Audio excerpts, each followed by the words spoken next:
Ils ont relevé le défi de l'Alia. Studio Kalita vous raconte leur histoire. Alia Story, c'est vous, c'est nous.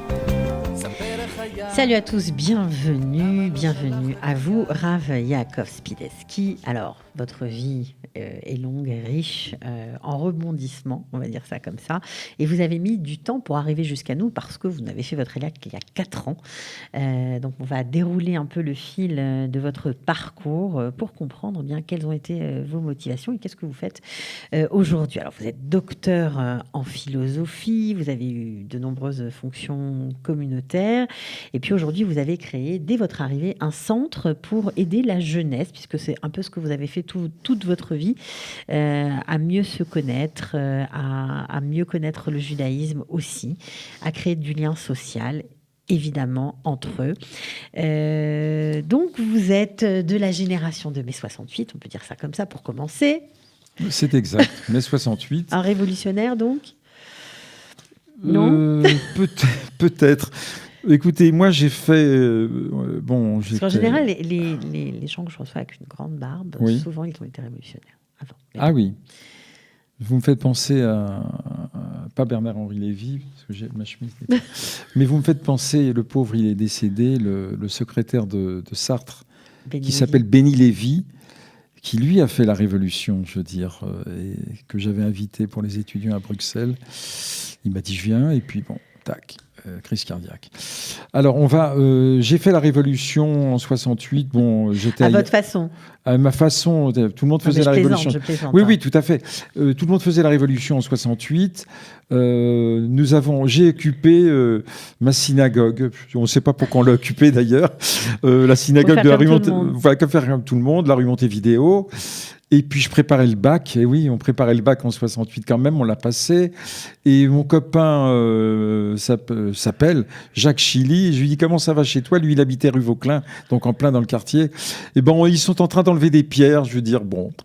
Et voilà, j'avais d'autres copains qui avaient occupé la rue de la Victoire. Parce qu'ils voulaient enlever l'orgue, voilà. Bon, chacun fait sa révolution. Moi, ma révolution, je l'ai faite parce que je suis parti à la yeshiva. Donc, c'était une autre forme de révolution. Une autre forme de révolution. J'avais plusieurs choix. J'avais plusieurs choix.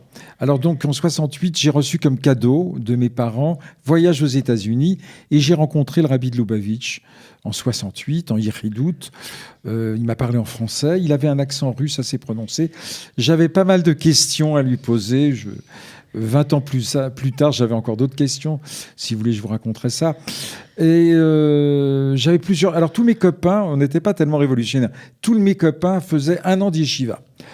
Alors, j'avais plusieurs options. Et il m'a dit, va à Kfar Chabad. Il y a une yeshiva... et moi, je savais que celui qui s'occupait de cette yeshiva était un Ger Tzedek. Donc, je me suis dit, si c'est un Ger Tzedek, ça doit être intéressant. Et dans la même classe, nous avions... c'était en anglais, tout était en anglais. Il y avait le grand rabbin Sachs, celui qui allait devenir le grand rabbin d'Angleterre.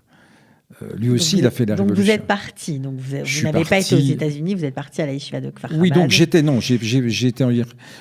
eu le cadeau d'anniversaire de mes parents. Enfin, vous n'êtes pas resté, on va dire. Je suis pas resté aux États-Unis. J'ai vu mes oncles, mes tantes, et puis je suis parti 1 an à Kfar Chabad. Mes parents, ensuite étaient chez le Rebbe, ils ont dit bon, ça suffit maintenant. Asseyez-vous, il leur a parlé en français. Écoutez, moi aussi, j'étais à l'université. Regardez ce qu'ils ont fait en 68. Laissez-le encore 1 an. Vous voyez, bon. Alors, ils ont accepté, je me rappelle. Bon, j'avais mes bouquins. Enfin, bon, ça me rappelle beaucoup d'histoires. 2e année, ma mère, elle est à Shalom, mais on mange rien. Je me suis rattrapé depuis lors. On mange pas assez. Donc, le soir, ce sont des anecdotes. Le soir, j'avais un menu spécial dans la cantine, etc., etc. Bon, vous étiez pistonné, on va dire pistonné, ça comme voilà. ça. Après, j'ai continué les études. J'ai 2 ans qui sont devenus plus. J'ai passé la smira. Ensuite, je me suis marié avec ma première épouse. Elle est à Shalom. Elle était de Montréal. Et puis, nous sommes partis... à Paris. À Paris. Et là, j'ai fait des études de philo. Et ensuite, on est parti à Bruxelles. Voilà. Alors, vous avez quand même fait le séminaire le séminaire Vauquelin. Rue Vauquelin, oui. Voilà. Pas trop longtemps pour avoir une équivalence, pour avoir le diplôme, que je n'ai pas utilisé finalement, le diplôme de rabbin. J'avais déjà la smira. C'était l'époque du grand rabbin Ernest Guggenheim, le père du grand rabbin de Paris actuel, qui était à Yavne, Michel Guggenheim. Donc tout ça, pendant toute cette période-là, Israël n'était pas du tout au programme pour vous? Non, honnêtement, non. Je suis resté 30 ans en Belgique. Oui. Oui, j'ai gardé mon accent français, mais je suis resté 30 ans en Belgique. Je pense qu'on a fait du bon boulot en Belgique, oui. Alors pourquoi avoir décidé, il y a 4 ans, de venir vivre en Israël, puisque vous étiez très actif au niveau communautaire en Belgique, vous étiez actif avec la jeunesse, mais pas que, parce que vous avez aussi créé la radio, ou en tout cas participé à la radio belge. Radio Judaïka, voilà. 92.fm.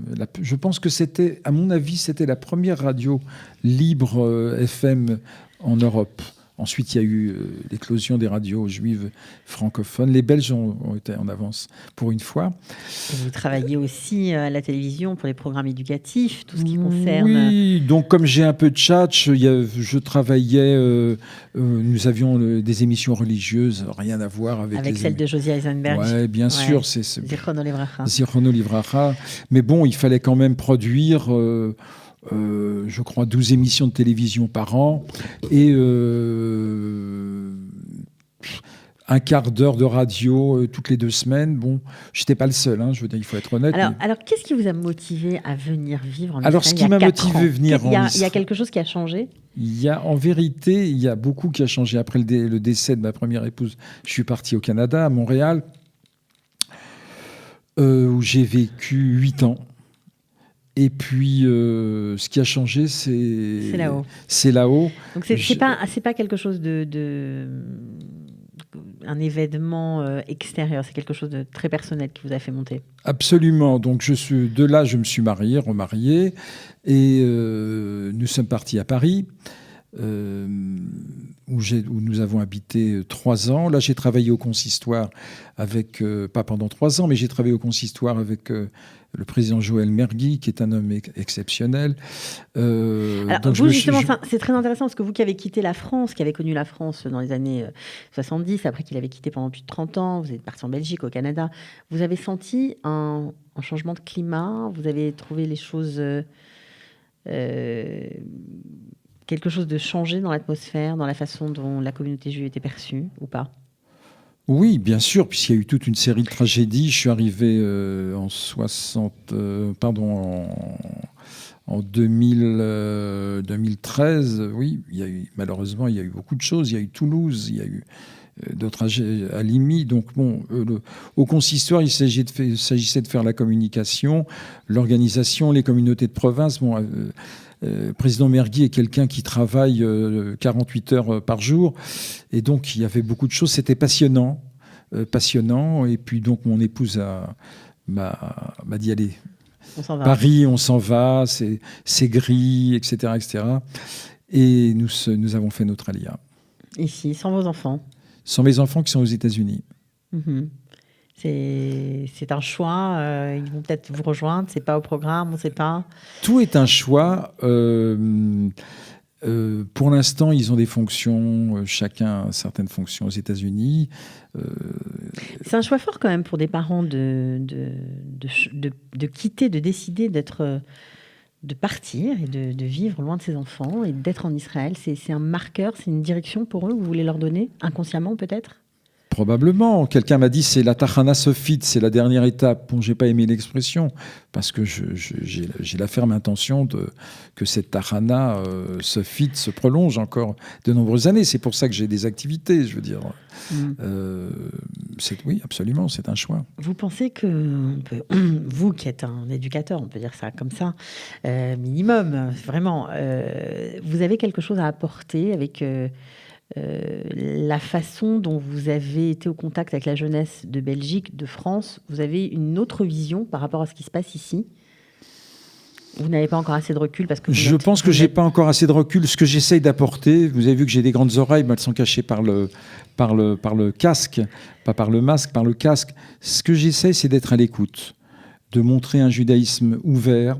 À mon avis, il n'y a pas besoin de rajouter judaïsme ouvert, mais de montrer ce qu'est le judaïsme, c'est-à-dire l'ouverture, l'écoute de l'autre, le respect de l'autre, et de montrer un judaïsme souriant, à l'écoute, de montrer que le judaïsme est actuel, que en vérité, la philosophie, tout ce qu'on trouve dans la philosophie générale, on le retrouve dans la Torah, que la Torah, parfois, n'est pas un conte de fées, qu'on nous présente une Torah un peu rigide, alors que la Torah est... Bien sûr qu'il y a de la rigidité dans certains milieux, mais j'essaye d'être fidèle à la Torah et de présenter un judaïsme tel qu'il est, agréable, souriant. Ok. Vous allez être pour Yom Ha'atzmaut ? Bien sûr. Vous allez être où ? Je participerai aux différentes célébrations. Et puis bon, évidemment que Yom Ha'atzmaut en Israël, c'est bon. Puisqu'on parle de 68, en 67, il y avait la guerre des 6 jours, donc il y a des moments d'intense émotion. Effectivement, Yom Ha'atzmaut en Israël, c'est un moment. Il y a Yom HaShoah. Bientôt, c'est un moment d'intense émotion. Le fait de tout s'arrête lorsqu'il y a la sonnerie. Bref, on vit vraiment au cœur du peuple juif. Ok, sur ces belles paroles, on va se quitter. Merci beaucoup d'être venu nous parler de votre parcours. Alors, longue vie à Shorashim. Merci. Et continuez longue vie à Kalita. Merci. Pour tout ce que vous faites. Ok, merci beaucoup. À bientôt. À bientôt.